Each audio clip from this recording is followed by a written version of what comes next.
Quand on pense à Retour vers le futur, on pense tout de suite à la DeLorean, on pense à la foudre, à cette grande horloge, aux années 80 qui sont super chouettes, à l'humour qui est très présent dans le film.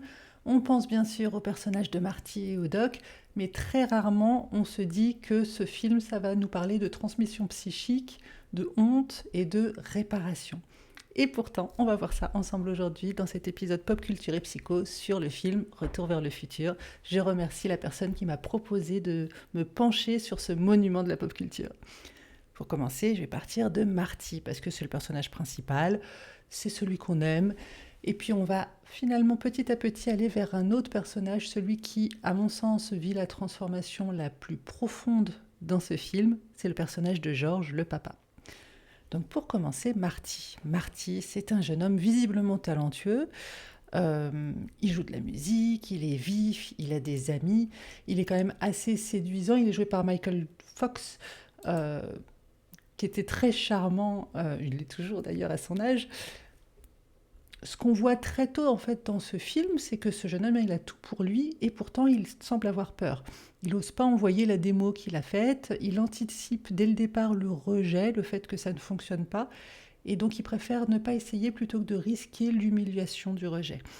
Cette peur-là, moi, elle me questionne tout de suite parce qu'elle n'est pas anodine, elle semble un peu sortie de nulle part. Or, en psychologie, on sait que la honte et le sentiment d'échec, ce sont des choses qui se transmettent souvent de manière silencieuse dans la famille.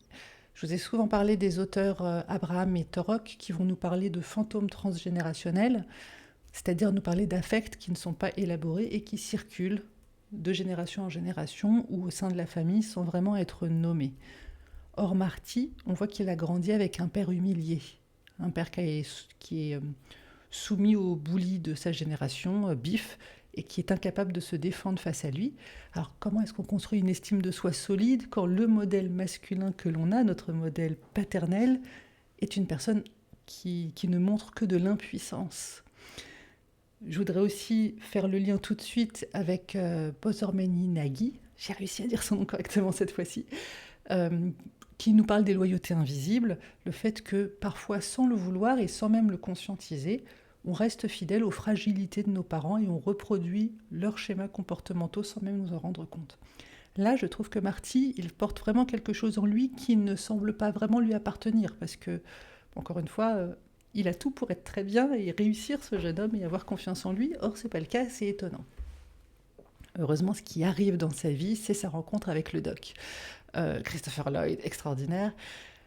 Un personnage qui est excentrique, qui est brillant, un peu chaotique quand même, ça part un peu dans tous les sens, mais il est très profondément soutenant. C'est un cadre sûr, et c'est un personnage que j'aime énormément, déjà parce que j'adore l'acteur Christopher Lloyd, mais surtout parce que c'est un personnage qui croit en Marty.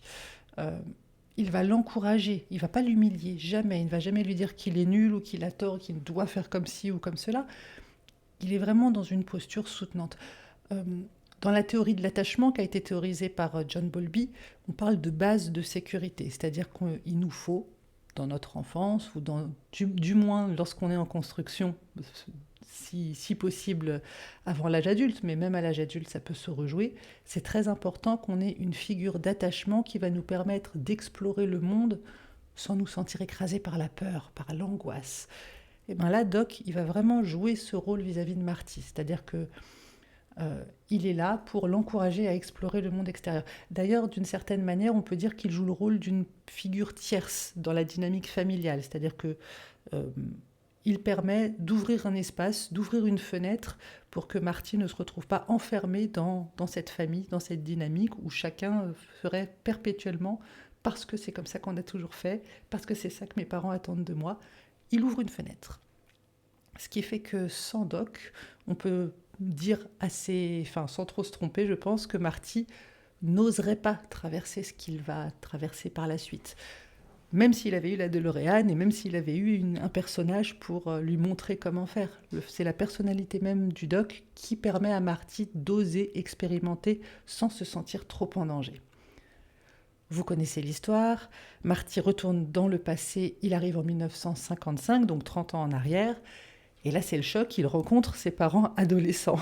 Et c'est un choc pour lui parce que ils descendent tous les deux complètement du piédestal sur lesquels lui, en tant qu'enfant, avait mis ses parents, ce qui est tout à fait normal. Son père n'est pas du tout une espèce de héros discret du quotidien, hein. Il est plutôt maladroit, peureux, il est humilié et humilié publiquement. Euh, donc son père, c'est Georges, sa mère, Lorraine, lui, il imaginait sa maman très sage, très raisonnable, puisque c'est ce qu'elle montre en tant que mère quand il a 15 ans.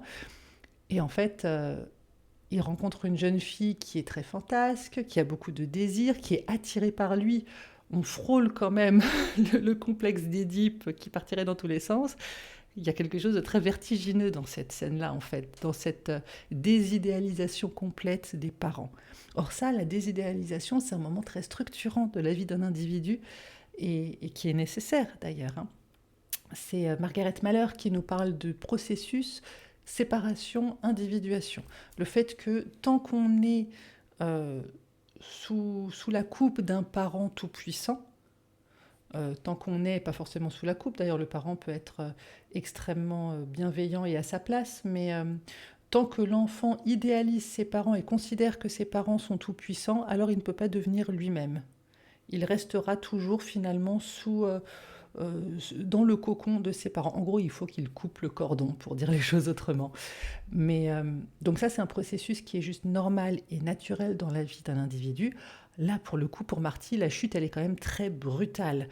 Surtout que Marty ne vient pas n'importe comment dans le passé et n'arrive pas à un moment lambda. Il arrive à une scène très fondatrice, le moment où son père est humilié face à Biff. Pour reparler un petit peu de Georges, donc le papa, euh, même quand on est en 85, on voit que Georges, c'est un homme intelligent. Il est créatif, il écrit de la science-fiction. On apprend ça au début du film. Ce qu'on peut constater, c'est que c'est un homme figé. C'est-à-dire que il semble complètement terrorisé et trop serré dans ses chaussures et dans son costume. Ce qu'on observe en fait chez lui, en clinique, on appelle ça le trauma d'humiliation. Et le trauma d'humiliation, c'est vrai que quand on parle de trauma, on imagine toujours quelque chose de très fort, très grave qui nous serait arrivé d'un coup. Et en fait, c'est pas forcément spectaculaire un trauma. Et le trauma d'humiliation, c'est une atteinte répétée à l'estime de soi, répétée encore et encore. Déjà Freud, hein, il nous parlait de la compulsion de répétition. Il nous disait ce qui n'est pas élaboré va avoir tendance à se rejouer. Autrement dit, pour le personnage de Georges, Georges est passé par une période où il était humilié par Biff quand il était adolescent, mais en fait, il n'a pas surmonté cette part-là de son histoire, soit en se confrontant à son agresseur, soit en partant, en tout cas en agissant pour ne pas que la répétition se mette en place. Et en fait, comme il a échoué face à ça, Biff adulte continue d'humilier Georges encore et toujours.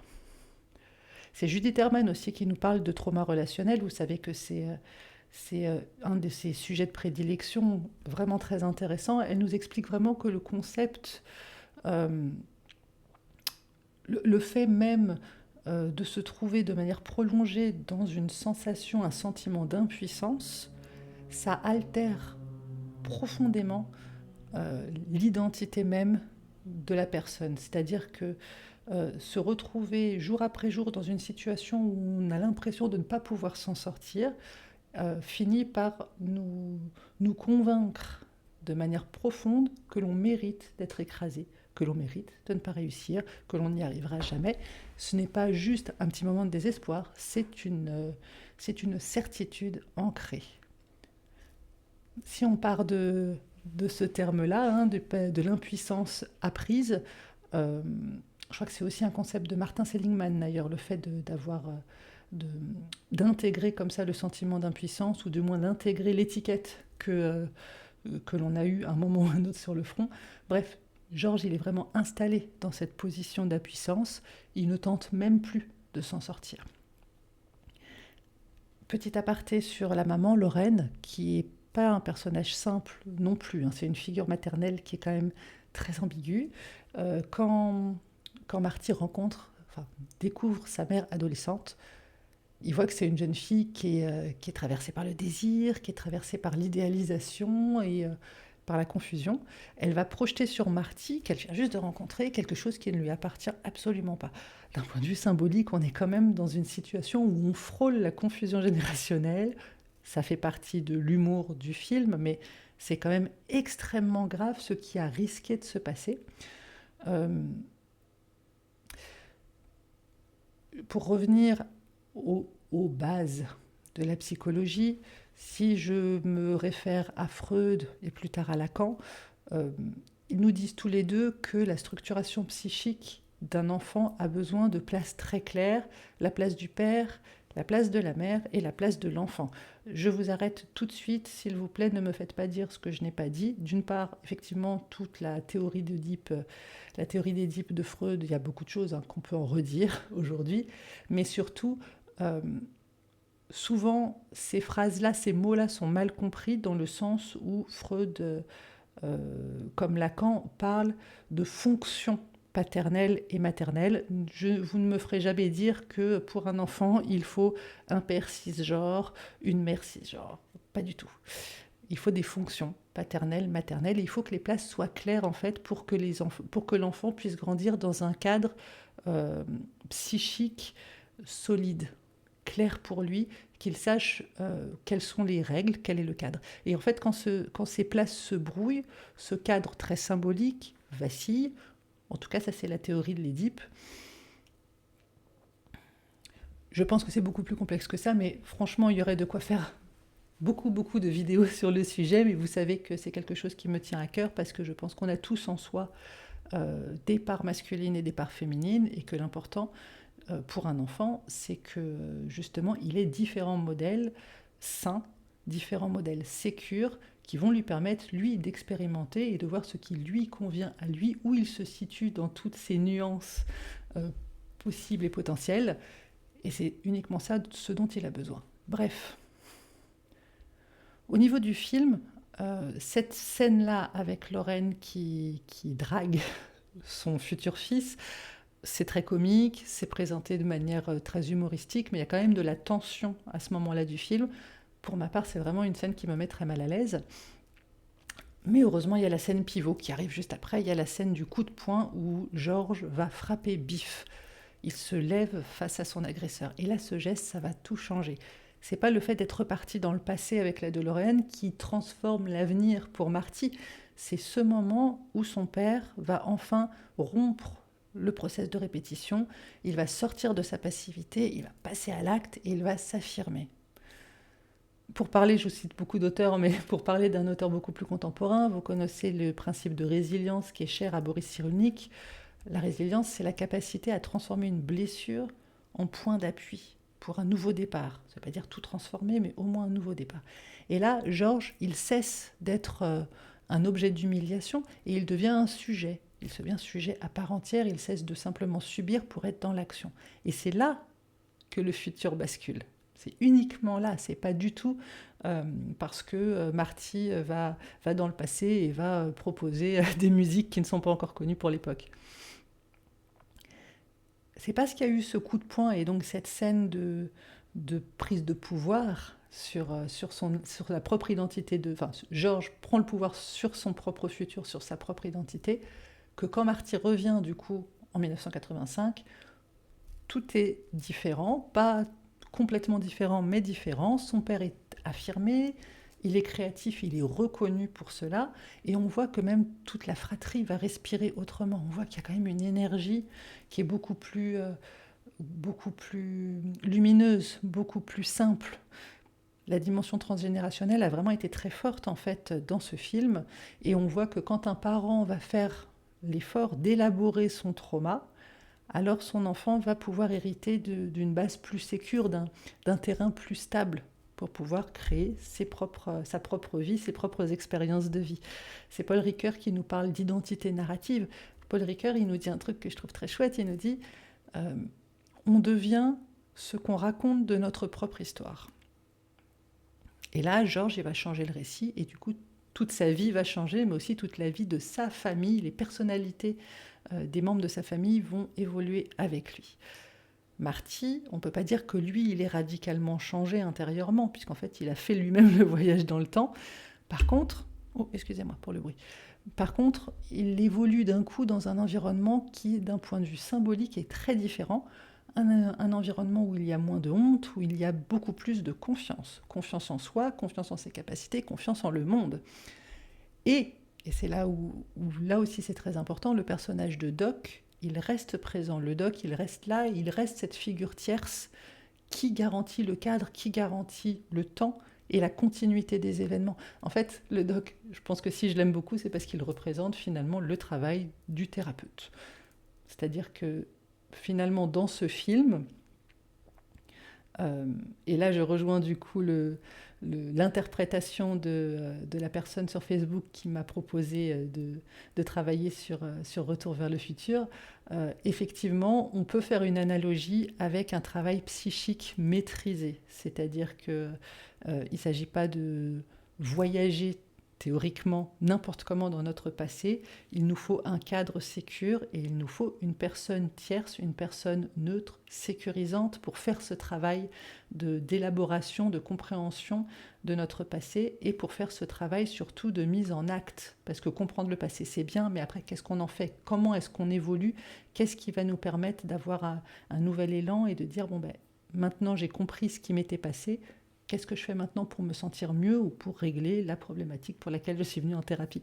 Et donc c'est vrai que de ce point de vue-là, Doc, il représente vraiment le thérapeute, qui certes est un peu loufoque, il part un peu dans tous les sens, mais c'est ça déjà qui le rend humain et qui le rend intéressant, qui attire la curiosité, mais il reste stable, il garantit la continuité du temps, la continuité des choses, et tout ça avec de la sécurité. Donc c'est très très chouette. Je fais quand même une petite ouverture sur les deux films qui ont suivi, puisque c'est une trilogie, Retour vers le futur. Je ne rentre pas du tout dans l'analyse complète de ces deux films, mais le deuxième nous montre en fait un futur dystopique où c'est Biff qui a gagné, hein, c'est la répétition de traumatique à grande échelle, et on voit donc ce qui se passe quand le trauma gagne et quand il n'est pas élaboré. Et le troisième film, lui, il remonte plus loin vers les ancêtres. On voit le travail sur la lignée, sur les loyautés familiales, et aussi sur la possibilité d'intégrer les figures archaïques dans notre analyse et dans notre travail psychologique. Du coup, si on regarde avec un petit peu de recul la trilogie de Retour vers le futur, on voit que c'est surtout une espèce de grand tableau, de grande fresque sur la transmission, qui est un concept hyper intéressant. Pour conclure, c'est peut-être pas un hasard si dans Retour vers le futur, toute l'histoire tourne autour de cette horloge, la grande horloge de l'hôtel de ville, hein, qui est frappée par la foudre et qui du coup est figée dans le temps. Pendant des années, elle reste arrêtée comme si c'était le temps qui lui-même s'était bloqué à un moment ou à un autre. C'est très, très représentatif quand même ça, parce qu'en psychologie, les traumatismes, ça fonctionne un peu comme ça. C'est-à-dire qu'il y a un événement qui se produit et quelque part, il y a une chose qui reste figée. La scène continue de vivre en nous comme si elle appartenait encore au présent.